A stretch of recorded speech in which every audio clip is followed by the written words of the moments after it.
الحمد لله الذي خلق الإنسان فطر الجان بعظيم منته نزل القرآن جعله بين الحق والباطل الفرقان خلق الأجساد خلق الأرواح خلق الأفلاك خلق النجوم خلق الشموس خلق الأقمار أنطق الأشجار والأحجار سبحانه ما أعظم شانه لا يحد ولا يتصور نشهد أنه لا إله إلا هو وحده لا شريك له في ذاته ولا في نعوته ولا في كلامه ولا في كماله ونشهد أن سيدنا ومولانا محمدا عبده ورسوله الذي مجده الله عز وجل بالكتاب العظيم القرآن الكريم الناسخ والمهيمن والمحافظ والأمين لسائر الكتب السماوية المتقدمة نسأل الله عز وجل أن ينزل بحر فضله عليه وعلى آله وأصحابه الذين هم كانوا يتلون الكتاب حق تلاوة يفهمون الكتاب ويفهمونه يشرحون الكتاب ويفسرونه يبلغون الكتاب وهدي النبي صلى الله عليه وسلم من الغرب إلى الشرق من الشرق إلى الغرب من الجنوب إلى الشمال وسلم تسليما كثيرا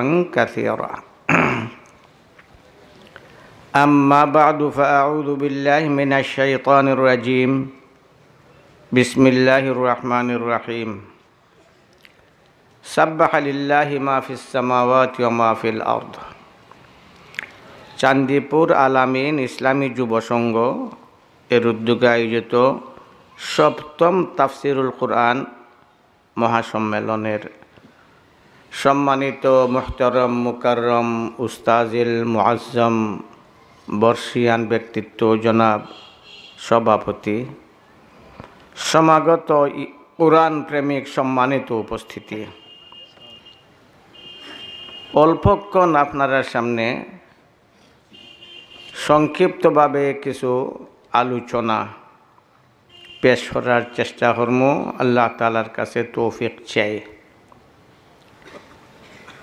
একটা আয়াতের একটা অংশ পড়ছি, সাব্বাহা লিল্লাহি মা ফিস সামাওয়াতি ওয়া মা ফিল আরদ। আসমান জমিনে যা কিছু আছে, মানব দানব গাছ বৃক্ষ তরুলতা,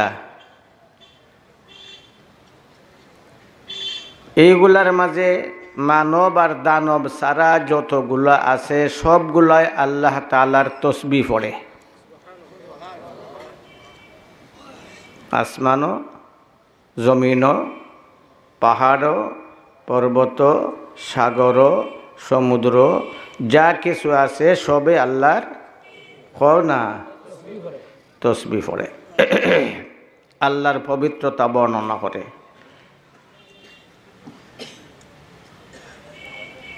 হযরতে মূসা আলাইহিস সালাতু ওয়াস সালাম একবার আল্লাহ তাআলারে জিগাইলে, আল্লাহ যত সৃষ্টি আছে সকল সৃষ্টিরে তুমি রিজিক দাও, অগণিত সৃষ্টি আছে যারারে আমরা দেখি না, তারারে কেমনে রিজিক দাও যদি দেখতাম। আল্লাহ আমরার পেটের ভিতরে লক্ষ লক্ষ তোমার সৃষ্টি আছে, তারারে তুমি রিজিক দাও। আমরার চোখের অগোচরে অগণিত সৃষ্টি তোমার আছে, তারারও রিজিক দাও, কেমনে দেও যদি দেখতাম। আল্লাহ তাআলা মূসা আলাইহিস সালামরে নির্দেশ দিলা, তোমার হাতে তো একটা লাঠি আছে। মূসা আলাইহিস সালামের একটা লাঠি আছিল না, লাঠি থাকতো। ওই লাঠির মুজিজা কিছুটা এখনো আছে, লক্ষণ আছে। লোহিত সাগর এবং লোহিত সাগরের পারে তাইনেরও মুজিজা বা অলৌকিক কর্মের লক্ষণ আছে, তান হৌরের ইটাও আছে। তান শ্বশুর হইলা সোহাইব আলাইহিস সালাম। এইবারের বছর দেখার সুযোগ হইল, গেলাম লোহিত সাগরের পার দিয়া দীর্ঘ রাস্তা অতিক্রম করিয়া প্যালেস্টাইনের প্রায় কাছাকাছি জর্ডানের সীমান্তের কাছে এবং যেখান থেকে দেখা যায় রাত্রেবেলা মিশরের বাতি, যে দিক দিয়া মুসা আলাইহিস সালাম সমুদ্র ফারসিলা ওই জায়গাটা দেখাত গেলাম, দেখতাম আর কিতা পানি তো দেখতাম, সাগর তো সাগরই রয়েছে। তো মনের একটা তৃপ্তি, এই লোহিত সাগর, আরবের ভাষায় বহরে আহমর, কিতাবের ভাষায় বহরে কুলজুম, এই সাগরটা যে দিক দিয়া মুসা আলাইহিস সালাম পার হইছেন প্রায় 16 মাইল প্রশস্ত। মুসা আলাইহিস সালাম তার দল সহ এই সাগরের ফারো আটকিলা, ফিসে ফেরাউনের দল রাজকীয় সকল অস্ত্র লইয়া বনি ইসরায়েলে আটকাইত, মারত। সামনে সাগর, ফিসে যাইবারও কোনো ব্যবস্থা নাই, সামনে অগ্রসর হইবারও কোনো ব্যবস্থা না। সমস্যাটা কঠিন না সহজ? কঠিন, কারণ তারা রাষ্ট্রীয় শক্তি লইয়া মুসা আলাইহিস সালামের দলরে মারবার লাগি আগাইছে। আর সামনে দিয়ে তারা সাগর, আগে গেল মৃত্যু, ফাঁসে নামলো মৃত্যু, কোনো অবস্থায় বাঁচার কোনো পথ নেই। তারা হইলা ইয়া মুসা ইন্না লামুদরাকুন, আমরা তো ফাইলিব, দুশ্মনে ফাইলিব, ফাইলে আমরা মারব। আল্লাহর নির্দেশে মুসা আলাইহিস সালাম ওই লাঠি দিয়ে মারছিলা বাড়ি, সাগরের পানির মাঝে মারছন বাড়ি। 12টা রাস্তা হয়ে গেছে ফাঁকা ফুক্ত। খোডা রাস্তা, খাসা না ফাঁকনা, ফাঁকনা রাস্তা হয়ে গেছে 12টা, একেবারে ফাঁকা শুকনা। মুসা আলাইহিস সালাম তান কম লইয়া, তান দল লইয়া ফারুই গেলা গিয়া। ফেরাউন সাপ যখন আইসন, আমার প্রজা গেছে গিয়া এই রাস্তা দিয়া, আর আমি যাইতে পারতাম না। তাই তো হইলা রাজা, মুসার কম হইলা প্রজা, আমার ফরজা হল গেছে গিয়া এই রাস্তায় দিয়া, আমি যাইতাম পারতাম নাই। তারা গেছে তারার ঘোড়ায়, আর আমার আছে রাজকীয় ঘোড়া। তাই তান দল সহ বহরে কুলজুমের ভিতরে ঢুকছন। মুসা আলাইহিস সালাম তান কম লিয়া ফার হয়ে গেছেন গিয়া, আর এরা সাগরের মাঝে সব ডুবিয়া মরি গেছি। মরছে না বাচ্চে? মাতো না। ফত একটা না দুইটা? 12টা ফত। ওই যে ফদ্যা মুসা গেছেন ওই ফদ্যত্ব ফেরাউন ঢুকছে। যে রাস্তায় দিয়া মুসা ফারুইয়া গেলা গিয়া, ওই রাস্তা দৈত্য ফেরাউনার তার দল ঢুকলো। তো একই রাস্তায় দেয়া 2 দল চললা, এক দল বাঁচলো আর এক দল ডুবলো। কথাটা বুঝাইছে? এক দল বাঁচলো আর এক দল ডুবলো।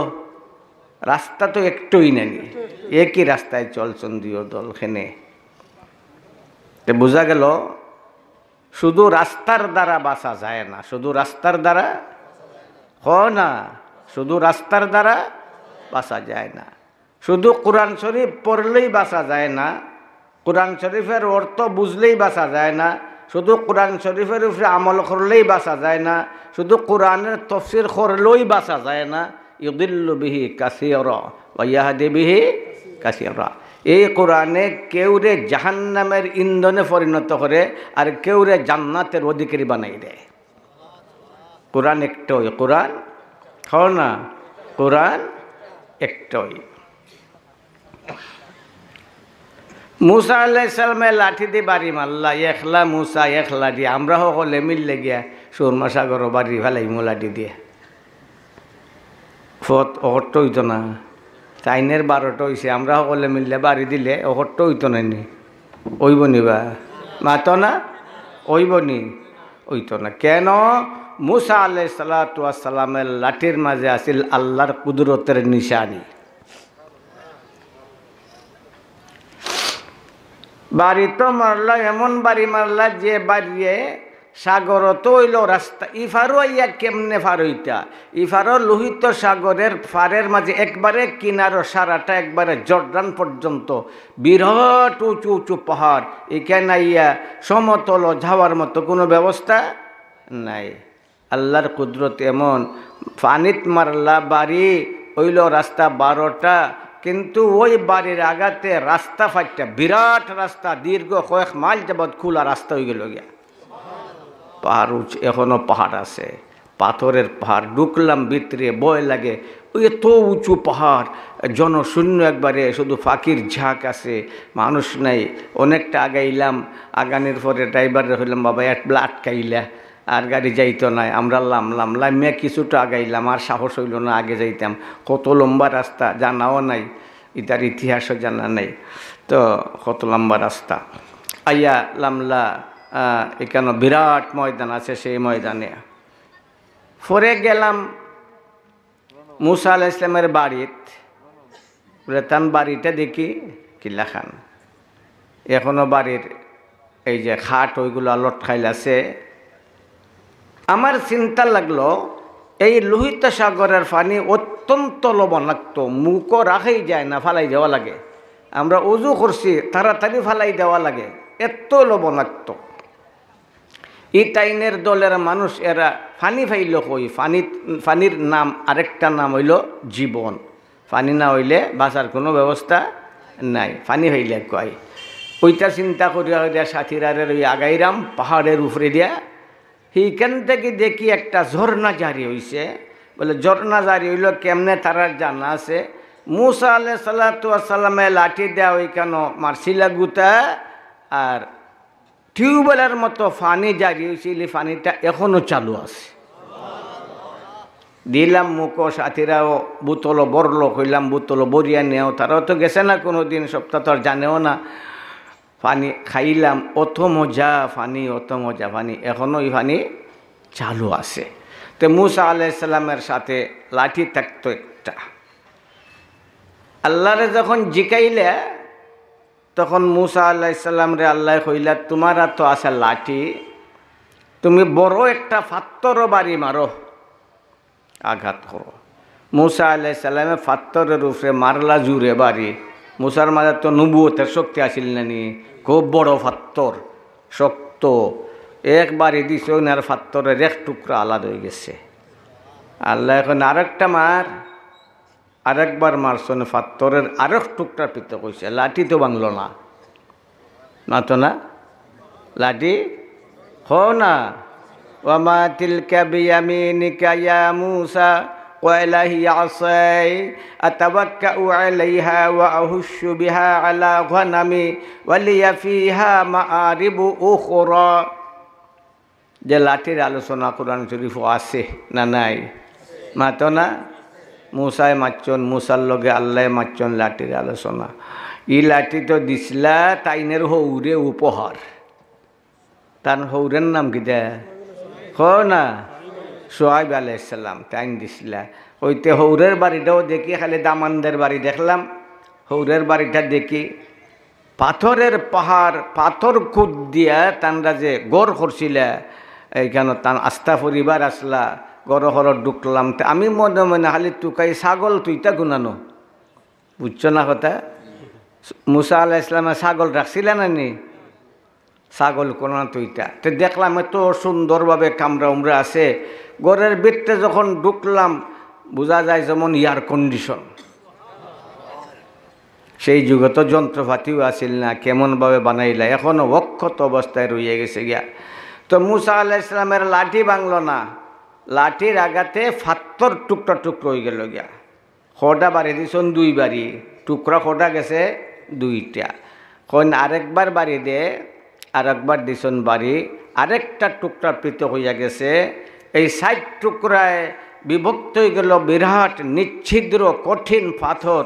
ওই পাথরের ভিতর থেকে বাইরে হয়েছে একটা ফুক, ওই ফুকের মুখো গাছের তাজা পাতা।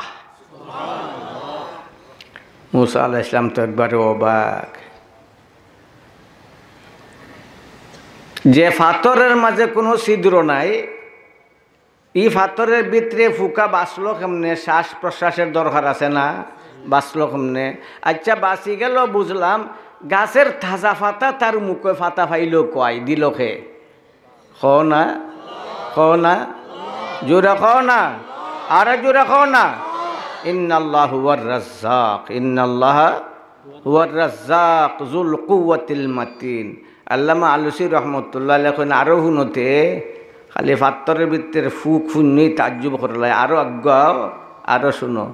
ওই ফুকাটা তসবি পড়া শুরু করছে, সুবহানাল্লাযী ইয়ারানি, সুবহানাল্লাযী ইয়াসমাউ কালামি, সুবহানাল্লাযী ইয়ারিফু মাকানি।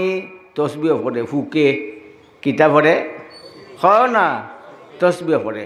তে আল্লাহর যত সৃষ্টি আছে সকল সৃষ্টি তসবি পড়ে, তারাও তসবি পড়ে, মানুষও তসবি পড়ে। বেশম রইল কয় মানুষ তসবিহের মাধ্যমে সে মর্যাদার আসনে আসীন হইয়া গেল, আর আল্লাহর অন্যান্য সৃষ্টি তারা তো নিখুঁতভাবে তসবি পড়ে, কিন্তু তারা এই মর্যাদার আসন পাইল না। খেনে তারার তসবি তারার মাঝে সীমাবদ্ধ।